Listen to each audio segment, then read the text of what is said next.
আজকে যে গল্পটা তোমাদের সাথে শেয়ার করতে চলেছি সেটা হচ্ছে নীল জলের কান্না। শান্তিনগরের পাশে একটি পরিত্যক্ত পুকুর ছিল, নাম ছিল নীলজল। এখন আর কেউ ওখানে যায় না। এটা অনেক বছর আগের কথা, যখন রূপা ছিল এক গ্রামের সাধারণ মেয়ে। সবার চেয়ে আলাদা তার চোখে স্বপ্ন। সে ভালোবাসত গ্রামের স্কুলে পড়াতে, আর প্রতিদিন সন্ধ্যায় পুকুর পাড়ে বসে কবিতা লিখত। সেই নীলজল পুকুর ছিল তার প্রিয় স্থান, যেখানে সে তার প্রেমিক অর্ণবের সঙ্গে দেখা করত। অর্ণব শহর থেকে আসা এক যুবক। সে প্রতিশ্রুতি দিয়েছিল তাকে যে সে তাকে বিয়ে করবে, কিন্তু শহরের ঝলমলে জীবনে হারিয়ে গেল তার প্রতিশ্রুতি। মাস পেরিয়ে বছর গেল, রূপার কাছে অর্ণবের না এলো কোনো চিঠি, না এলো কোনো খবর।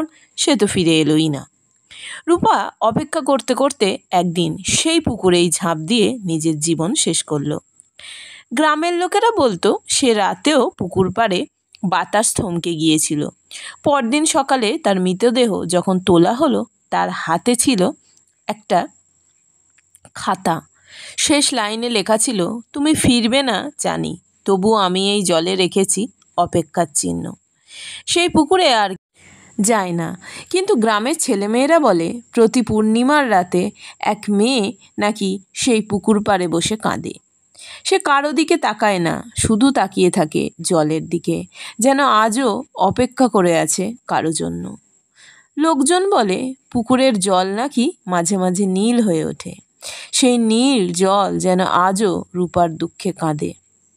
ভালোবাসার প্রতারণা শুধু একটা হৃদয় ভাঙে না, কখনো কখনো সেটা আত্মারও বন্দি করে রেখে দেয় এক জায়গায় চিরদিনের জন্য। এরপর আমরা আসছি এর পরবর্তী পর্বে। অর্ণব আজ বৃদ্ধ, চুলে পাক ধরেছে তার, চোখে ক্লান্তি। এত বছর বিদেশে কাটিয়ে অবশেষে সে নিজের শিকড়ে ফিরেছে, শান্তিনগর। কিন্তু এই ফেরা যেন শুধুই শরীরের, হৃদয়টা সে বহু আগেই ফেলে এসেছে রূপার কাছে। সে শুনেছে গ্রামের এক পুরনো পুকুরে এক মেয়ে আত্মহত্যা করেছিল তার জন্য। সেই পুকুরটাই হচ্ছে নীলজল। এক পূর্ণিমা রাতে অর্ণব হাঁটতে হাঁটতে পৌঁছায় সেই পুকুর পাড়ে। বাতাস থেমে যায়, গাছের পাতা নিঃশব্দ। হঠাৎ অর্ণব দেখে জল ছুঁয়ে বসে আছে এক মেয়ে। তার চুল ভিজে, মুখ দেখা যায় না, কিন্তু চোখের দিক থেকে ঠিকরে পড়ছে এক মায়াবী কষ্ট। অর্ণব ধীরে ধীরে বলে ওঠে, রূপা, আমি ফিরেছি। আমি দেরি করে ফেলেছি, কিন্তু বিশ্বাস করো, ভালোবাসাটা মিথ্যে ছিল না। রূপা ধীরে ধীরে তার দিকে তাকায়। চোখে কষ্ট নয়, ছিল নিঃসঙ্গতা।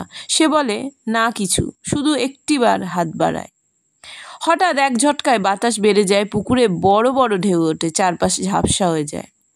রূপার আত্মা ধীরে ধীরে মিলিয়ে যায় বাতাসে। অর্ণব শুনতে পায় এক মৃদু কণ্ঠশ্বাস, শেষবার অপেক্ষা করেছিলাম, তুমি এলে, তাই এবার আমি মুক্ত।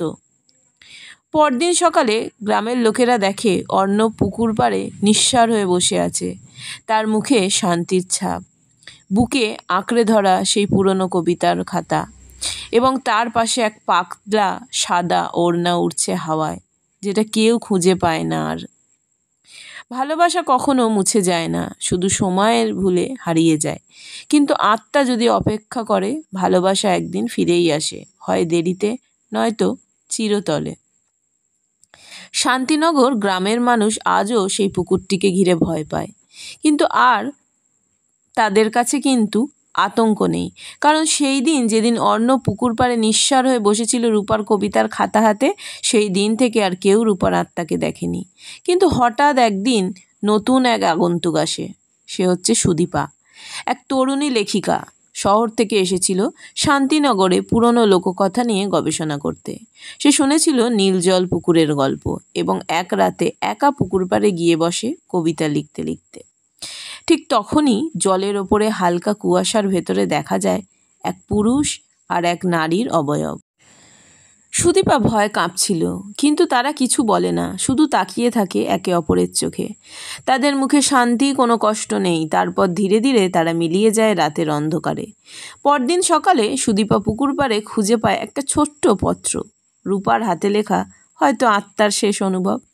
এই নীল জলে আর কোনো অপেক্ষা নেই। ভালোবাসা যদি সত্যি হয়, মৃত্যুও তা ভাঙতে পারে না। ভালোবাসা যদি নিঃস্বার্থ হয় তবে তা মৃত্যুর সীমারেখাও পেরিয়ে যায়। রূপা ও অর্ণবের আত্মা হয়তো আজ আর আমাদের মাঝে নেই, কিন্তু নীলজল আজও প্রেমের প্রতীক্ষার প্রতীক হয়ে আছে চিরকাল। গল্পটা ভালো লাগলে অবশ্যই কমেন্টে জানিও কিরম লাগলো। লাইক, কমেন্ট, শেয়ার করো। Thanks for watching. টাটা।